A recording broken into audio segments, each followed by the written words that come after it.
All right. Hey, everybody. Welcome back for another deep dive with us. Yeah, good to be here. You know, I'm really excited about this one. This is a topic I've been personally really interested in. Oh, yeah. And so we're diving into ideas about truth and perception. And, everybody kind of has their own idea of what that is. Right. But, we're bringing in some more, shall we say, esoteric ideas. Sure. And that is from the Sacred Atlantean Brotherhood. Okay. And now this is a modern spiritual group. Okay. And they base their teachings on this ancient Atlantean philosophy. And so Interesting. we're going to be taking excerpts from one of their texts called The Open Secret, Perception and the Nature of Truth. Okay. And, I think it's interesting because the name of this book kind of hints at what we're going to be talking about today, Yeah, what's that? which is this idea, and they say it a lot in the book, this idea that truth is an open secret. It's not hidden. It's not like we have to go searching for it in some, No. Ancient library or cave or something like that. Right. But it's open and available to everyone, Okay. but not everybody can see it. So why is that? Well, that's what we're here to unpack today. Yeah, that is the question. So maybe to start off, this idea that truth isn't something you find, but it's something that you perceive. Yeah. Can you maybe speak to that a little bit about what that means? Well, the text and really the teachings of the Grand Master WaXhira, who is like the, head of this organization, they suggest that truth isn't something that's out there. Right. Like you can't go and grab it. Like a lost object. It's not a thing exactly. Yeah. It's more about how we perceive the world and our experiences of life. So it's already here. It's already all around us. It's just a matter of how we're Yes. interpreting it. Yes, exactly. Okay. And they give example, we say it's like woven into the very fabric of life. You see it on a sunrise. You see it in the laughter of a child. You see it in the interconnectedness of nature. I like how they talk about, those synchronicities in life. Oh, yeah. Like those little moments Good pig. where it's like, wow, is that just a coincidence? Yeah. Or is that something more? Like, what are those? And are those maybe like evidence of this? Well, they would say they are. Okay. Yeah. And, synchronicities are those meaningful coincidences. Right. Where it's like, oh, wow, what are the chances of that? Exactly. Like you run into someone that you were just thinking about. Or, right. Or you were just talking about. Yeah. Or suddenly, an opportunity arises just when you need it the most. Yeah. The text argues that those are not just accidents, Yeah. mere random chance. Right. They are glimpses of a deeper truth at work. It's like those moments where everything clicks and you're like, It clicked. it was meant to be. Yes, exactly. It's like the universe is trying to tell you something. It's like a little nudge. Yeah. Have you ever had any experiences with that? Oh, I've had tons of them.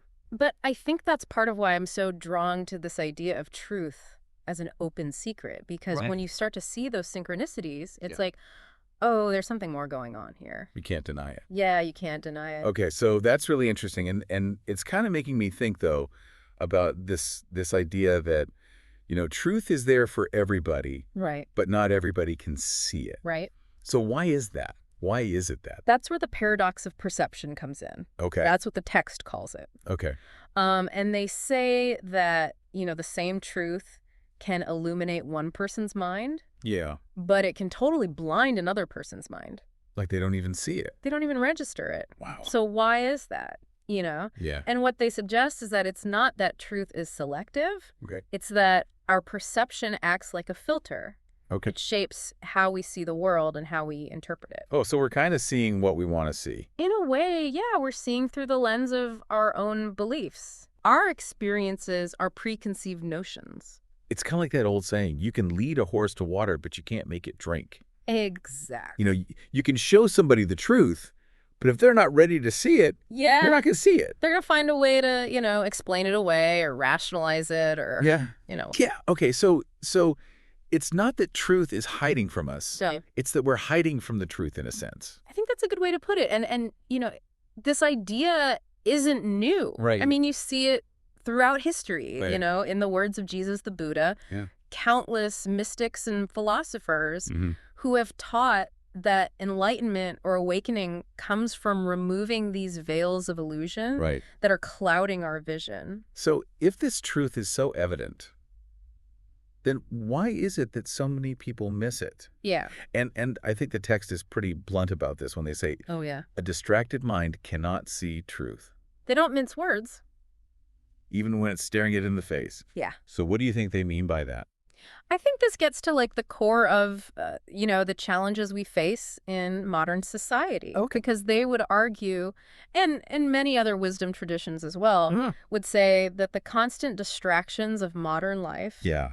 are what hinder our ability to perceive truth.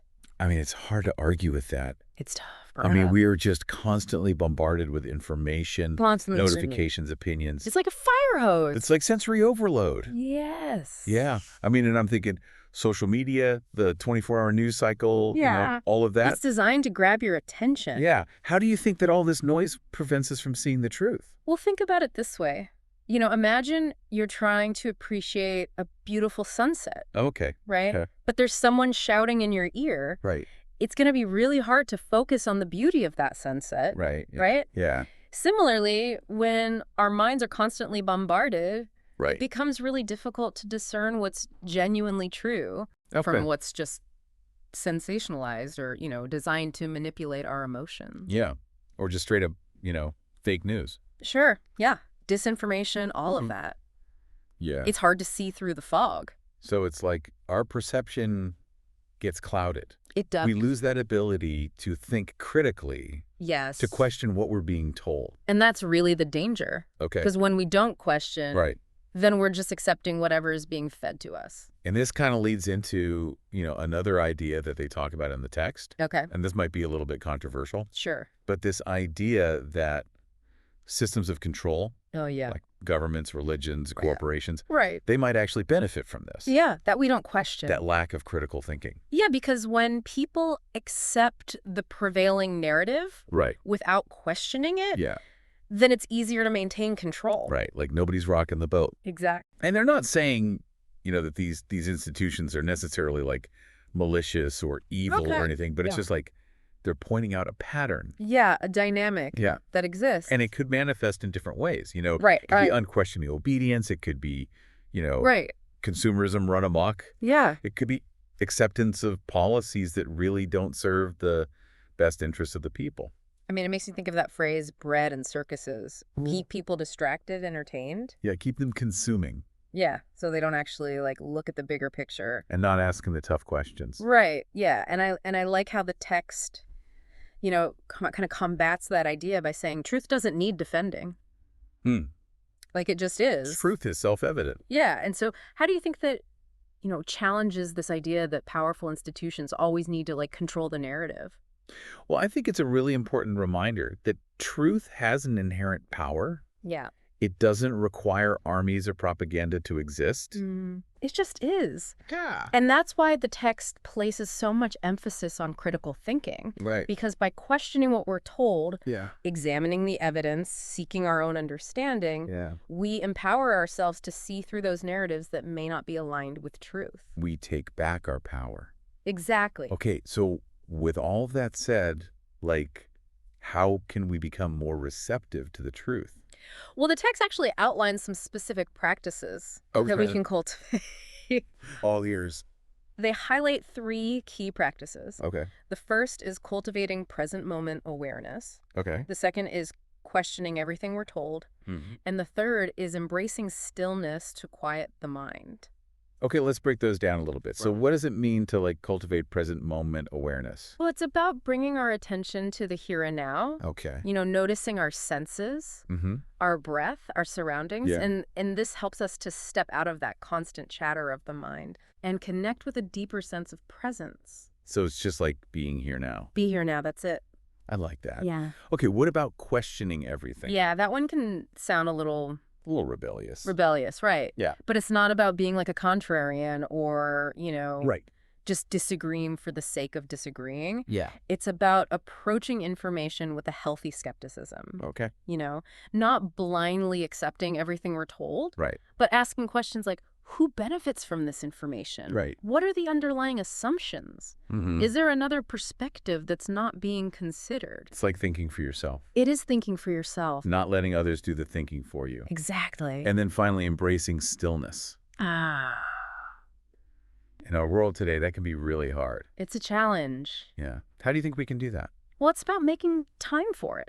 Okay. You know, even a few minutes each day of quiet reflection Yeah. can make a profound difference. You know, meditation, nature walks, simply disconnecting from technology for a while. Yeah. These are all ways that we can create space for inner stillness. Right. And it's in that stillness that truth can naturally emerge. So listeners, think about which of these practices maybe resonates with you the most. Yeah. And what's one small step that you could take today to maybe incorporate that into your life? Even 5 minutes Yeah. can make a difference. Exactly. Just start small. Okay, so the text ends on this really powerful statement, and I want to kind of unpack it a little bit. Okay. It says, "You are not a seeker of truth. You are truth seeking itself." Wow. I mean, that is a big statement. It's a profound shift in perspective. Yeah. What do you think that means? Well, it's saying that we are not separate from truth. Okay. We're not searching for it outside of ourselves. Yeah. We are truth. It's our very essence. Like we are made of truth.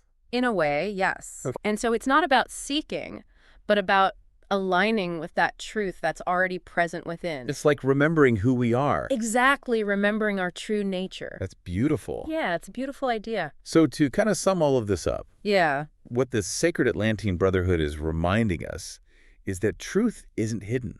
It's right there. It's right there. Yeah. But our perception is what can get clouded. Clouded by those distractions. By distractions, limiting beliefs. All the noise. All the noise of the world. Yeah. And so by cultivating awareness, questioning everything, and embracing stillness, Those are the keys. we can begin to see more clearly. Yes, and maybe even more importantly, Yeah. you know, as Grandmaster WaXhira suggests, Okay. the real question to ponder is if you are truth-seeking itself, what is it seeking to understand or experience in your life right now? Wow, that's a powerful question. It is a powerful question. So I'll leave that with you listeners to think about. Yeah, chew on that one. If you want to learn more about the Sacred Atlantean Brotherhood and all their teachings, you can check out their YouTube channel. Yeah, lots of good stuff there. We'll link that in the show notes below. For sure. So until next time, keep seeking, keep questioning, and let that light of truth guide your path.